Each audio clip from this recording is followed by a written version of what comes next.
कई टीमें चुनाव लड़ रही हैं, एक सी टीम भी है। और सी टीम जानते हो कौन है? चुनाव आयोग। चुनाव आयोग, सी फॉर चुनाव आयोग। और एक पी टीम भी है, जो बीजेपी है उसकी एक पी टीम भी है।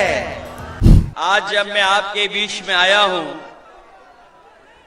तो पहले चरण का वोट पड़ चुका है। पहले चरण का वोट पड़ चुका है, आप सब जानते होंगे।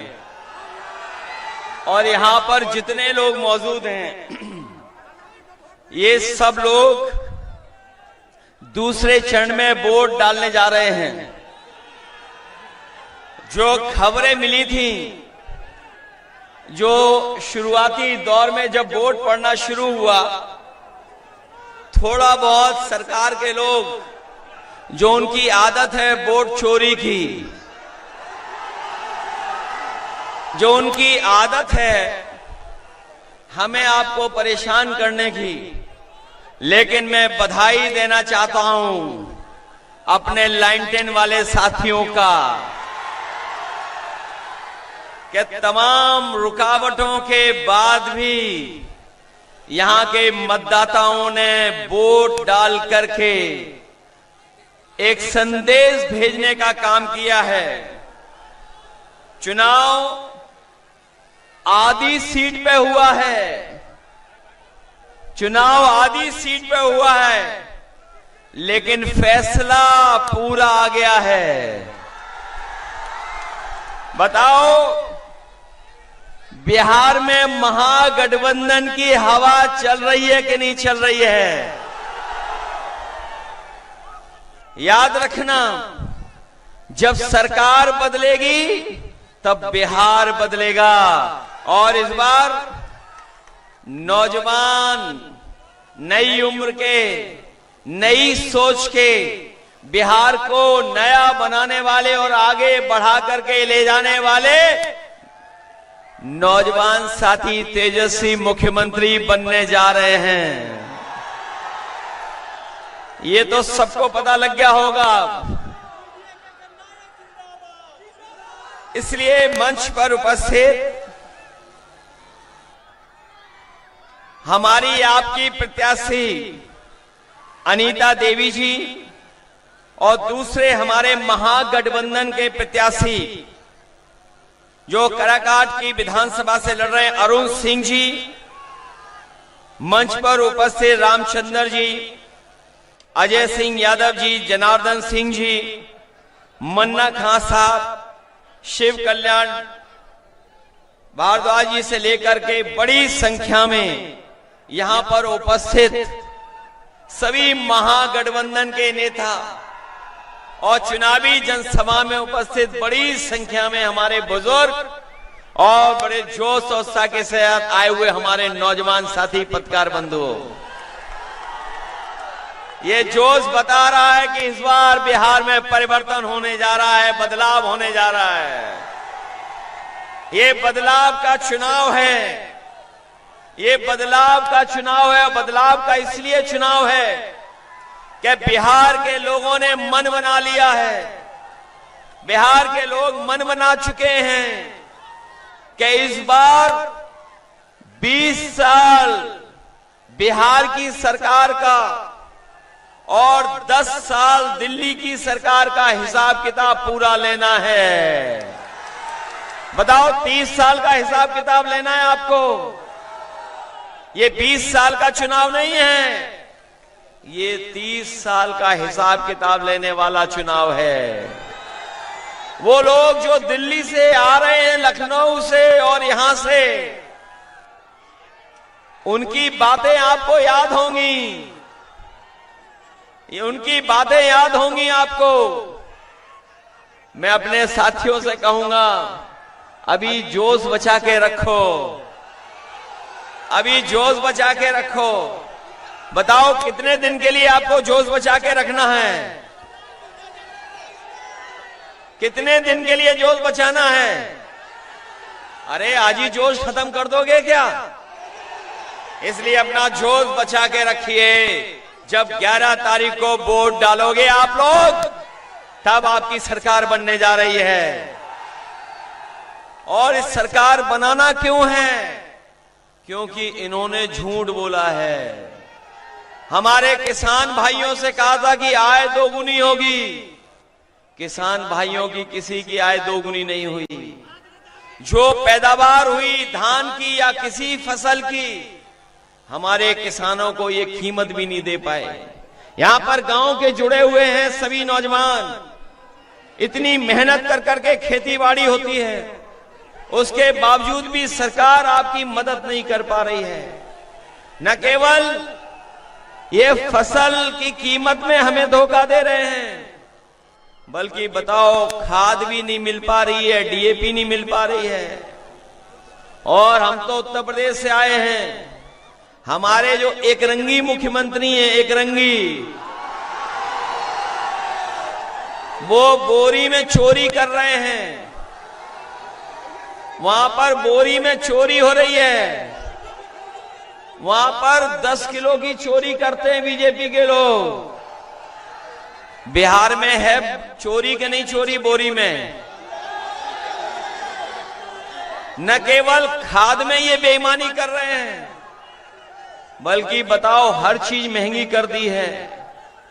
हमारे नौजवान जानते होंगे, जो मोटरसाइकिल जिनके पास होगी, ये जो बुजुर्ग हैं, जब ये बुजुर्ग आपकी उम्र के थे तो बताओ 40,000 50,000 में मोटरसाइकिल आ जाती थी। आज बताओ कितने रुपए जोड़ने पड़ते हैं तब मोटरसाइकिल मिलती है। और डीजल पेट्रोल कहां पहुंचा दिया? महंगा कराए कि नहीं मेरा? और ये विश्व गुरु, एक विश्व गुरु हैं अपने देश में, विश्व गुरु आजकल बिहार में आ रहे हैं गुरुजी बनकर के। उन्होंने क्या कहा था कि डॉलर बढ़ रहा है, रुपया नीचे जा रहा है। बताओ आज डॉलर कहां पहुंच गया?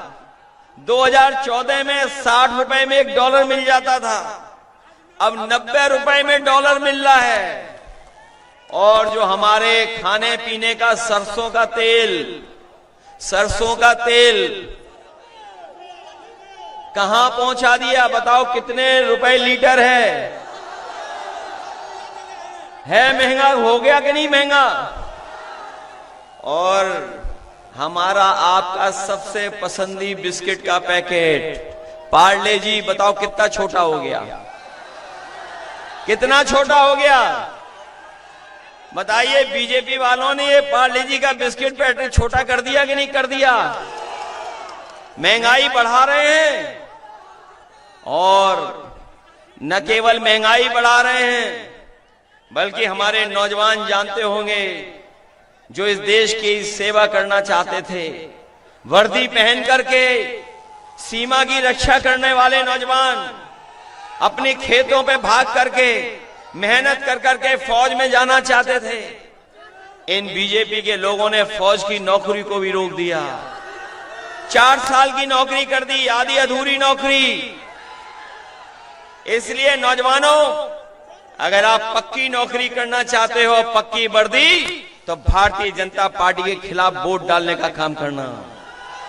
और हम लोग भरोसा दिलाते हैं आपको, हम आपको भरोसा दिलाते हैं कि जब भी हम लोगों को मौका मिलेगा, ये अग्निवीर व्यवस्था हमेशा हमेशा के लिए खत्म कर देंगे हम लोग। मुझे खुशी है इस बात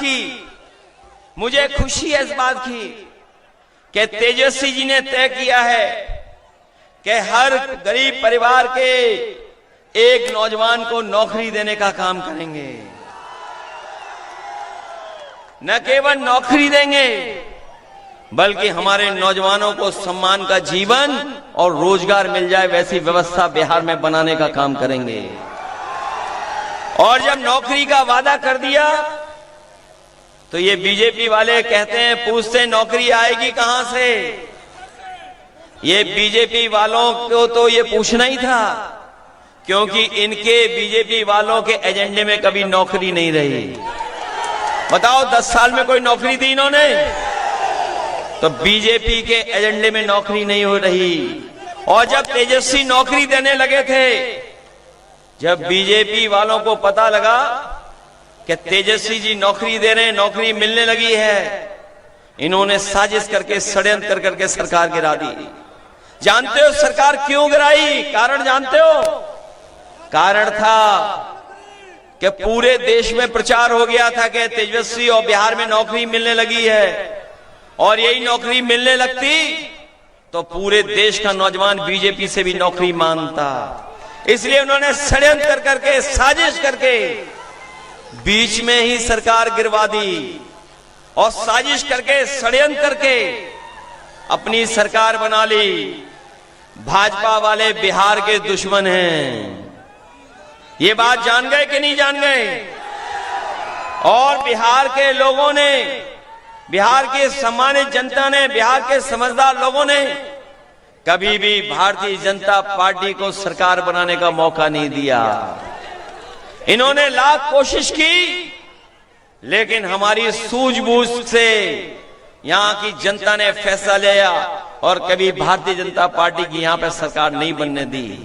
अब वो पीछे से आए हैं, एक चुनावी दूल्हा को आगे करके, जिन्हें आजकल याद ही नहीं रहता है कुछ, और कभी उनके बारे में जानना हो तो वो वाली बात नहीं बताऊंगा, विधानसभा वाले भाषण की बात। बताओ शर्मिंदा होते हो कि नहीं शर्मिंदा होते हो? और अब तो उन्हें भी पता लग गया है कि उनके गले में कोई माला नहीं डालेगा, इसीलिए जब मौका मिलता है किसी गले में माला डाल रहे हैं।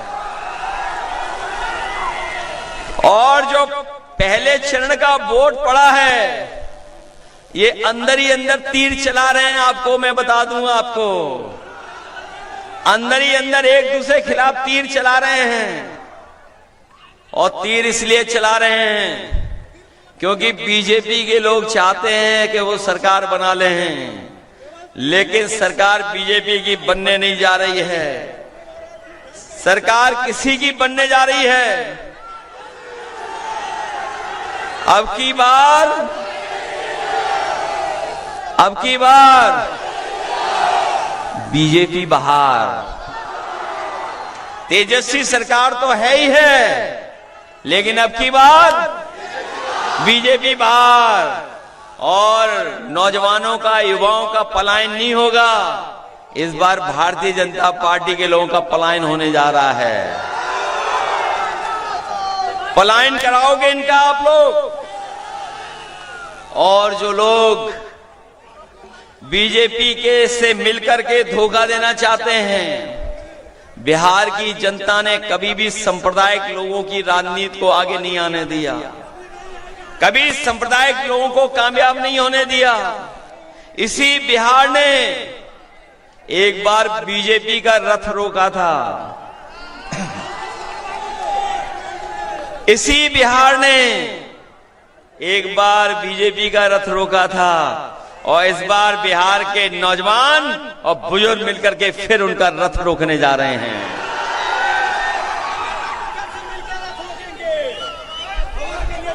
बोलो, रथ रोकोगे बीजेपी का? इसलिए भाजपा की हार इस बार लिखेगा बिहार, बिहार लिखेगा भाजपा की हार लिख देगा। भाजपा की हार होने जा रही है, और ऐसी हार होगी, ऐसी हार होगी, ऐसी विदाई होगी कि कभी भाजपा दोबारा लौट करके नहीं आएगी। और मैं अपने साथियों से कहना चाहता हूं कि आप लोग सावधान हो कि नहीं सावधान हो। कई टीमें चुनाव लड़ रही हैं, कोई बी टीम है, एक सी टीम भी है और एक पी टीम भी है। जो बीजेपी है उसकी एक पी के पी टीम भी है। बी टीम तो सब जानते हैं, और सी टीम जानते हो कौन है? चुनाव आयोग, सी फॉर चुनाव आयोग। तो बी टीम है, सी टीम है, और एक पी के पी भी है। इसलिए सावधान हो कि नहीं सावधान हो। जब तेजस्वी आएंगे तो बिहार का विकास होगा। और मैंने कई भाषणों में कहा, कई मौकों पर कहा कि जिस तरीके से समाजवादी लोगों ने उत्तर प्रदेश को बनाया, वहां पर सड़कें ऐसी बनाई जहां पर हवाई जहाज उतर जाता है और जितनी रफ्तार से चलना चाहो उतनी रफ्तार से सड़कों पे चल लो। इसलिए हमने कहा है कि यूपी बिहार को जोड़ने के लिए अगर हम लोगों को एक्सप्रेस वे बनाना पड़ेगा तो अभी बिहार में तेजस्वी बनाएंगे और 1 साल बाद उत्तर प्रदेश में बिहार के बाद समाजवादी लोग बनाएंगे। इधर तेजस्वी सड़क बनाएंगे, उधर हम समाजवादी लोग बनाएंगे और उत्तर प्रदेश और बिहार को जोड़ने का काम करेंगे। याद होगा यहां पर साथियों को, एक समय था जब हम समाजवादी लोग पढ़ने लिखने वाले बच्चों को जो आगे की पढ़ाई करना चाहते थे उन्हें हम लोग लैपटॉप देते थे, क्योंकि नए जमाने के नौजवान, इनमें हुनर है, उनमें टैलेंट है, इनको सही पढ़ाई मिल जाए, सही रास्ता मिल जाए तो ये नौजवान अपने आप ऊंचाइयों तक पहुंच जाएंगे। इसलिए हम लोगों ने यूपी में लैपटॉप बांटा था और दुनिया का सबसे बेहतरीन लैपटॉप बांटा था। और आज भी उत्तर प्रदेश में आज जाकर के देखेंगे तो वो जो लैपटॉप हम लोगों ने 10 साल पहले दिया था वो आज भी चल रहा है, आज भी खराब नहीं हुआ है। और सबसे बड़ी बात है, हम बिहार के नौजवानों को कहना चाहते हैं कि जिस तरीके से यूपी में हम लोगों ने साइकिल भी दी थी, विद्याधन भी दिया था बेटियों को, बिहार में बेटियों को, नौजवानों को जिनको साइकिल मिलनी साइकिल, नौकरी मिलनी नौकरी, और साथ में विद्याधन जिस तरह की मदद की जाएगी उनकी पढ़ाई की, और जरूरत पड़ेगी जो टॉपर होंगे, जो अच्छी पढ़ाई कर करके आगे बढ़ेंगे, उन्हें लैपटॉप भी दिलवाने का काम हम लोग करेंगे। इसलिए आप लोगों के भविष्य का चुनाव है, केवल बिहार के भविष्य का चुनाव नहीं है, ये आपके भविष्य का भी चुनाव है। आपके भविष्य का चुनाव है कि नहीं है?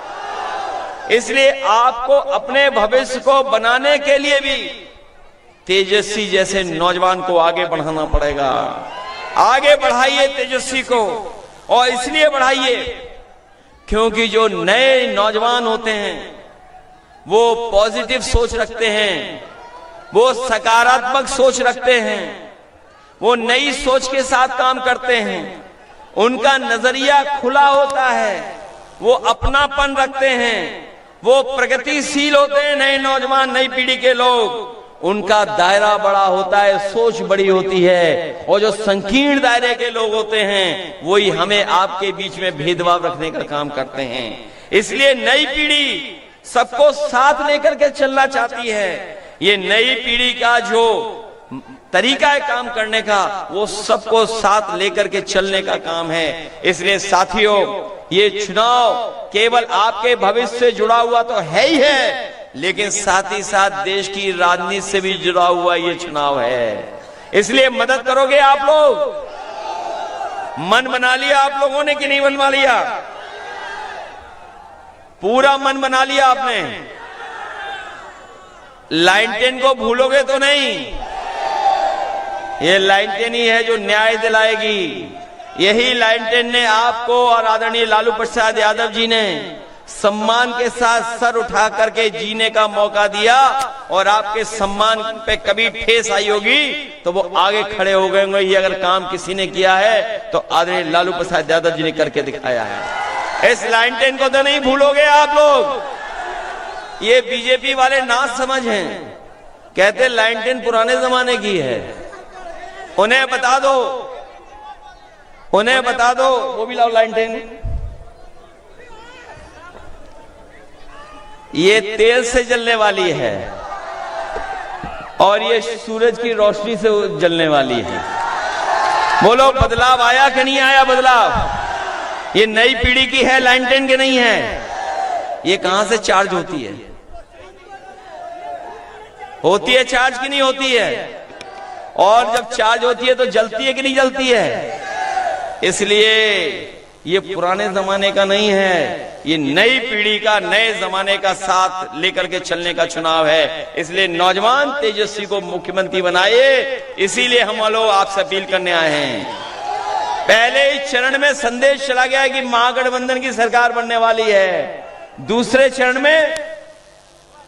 चरण में बताओ क्या करने जा रहे हो आप लोग? बताओ, सफाई कर दोगे उन लोगों की? उनके झूठ के उसमें तो नहीं उलझोगे आप लोग? और किसी और व्यवस्था के चक्कर में तो नहीं पड़ोगे? ये जो हमारे एकरंगी आते हैं, इनके प्रदेश में 35,000 लीटर शराब पकड़ी गई। कितने लीटर? 35,000 लीटर। सोचिए कहां आ रही थी सब? ये सही बता रहा है, पीछे बता रहा सोचिए, हमारे वो और यहां सब मिले हुए, अंदर ही अंदर कोई पाइपलाइन बनाई हुई है, उससे सप्लाई चल रही है। इसलिए सावधान रहोगे कि नहीं रहोगे आप लोग? इसलिए मदद करिए। हमारे दोनों प्रत्याशी हैं यहां पर, जो अनीता चौधरी जी और दूसरे हमारे प्रत्याशी अरुण सिंह जी, इन दोनों की मदद करने का काम करना, इनका सहयोग करना, यही निवेदन, यही अपील मैं आप लोगों से करने आया हूं। बिहार को बदलने के लिए सरकार बदलनी पड़ेगी। इसलिए सरकार बदलिए और नए नौजवान मुख्यमंत्री को मौका दीजिए काम करने का। नई ऊर्जा के साथ, नई सोच के साथ आपके बिहार को नौकरियों से जोड़ करके खुशहाली के रास्ते पे ले जाने का काम करेंगे। और जो लोग ये 10,000 रुपए दे रहे हैं, सुना है 10,000 रुपए दे रहे हैं, और भी कुछ दे रहे हैं अकाउंट में, बताओ जिंदगी भर की आप सम्मान की नौकरी चाहते हो कि केवल 10,000 से काम चलाना चाहते हो? और ये जो 10,000 दे रहे हैं, अभी तो हमारा आपका बहुत उधार है उनके ऊपर। उन्होंने तो कहा था कि 15 लाख रुपए देंगे। अगर 10,000 दे दिए तो बताओ उधार कितने हैं? कितने उधार है हमारे आपके? इन उधार वालों का हिसाब किताब लोगे आप? इनके झांसे में मत आना। इस बार बिहार परिवर्तन के साथ, तेजी के साथ चल दिया है। बहुत बहुत बधाई, बहुत बहुत धन्यवाद।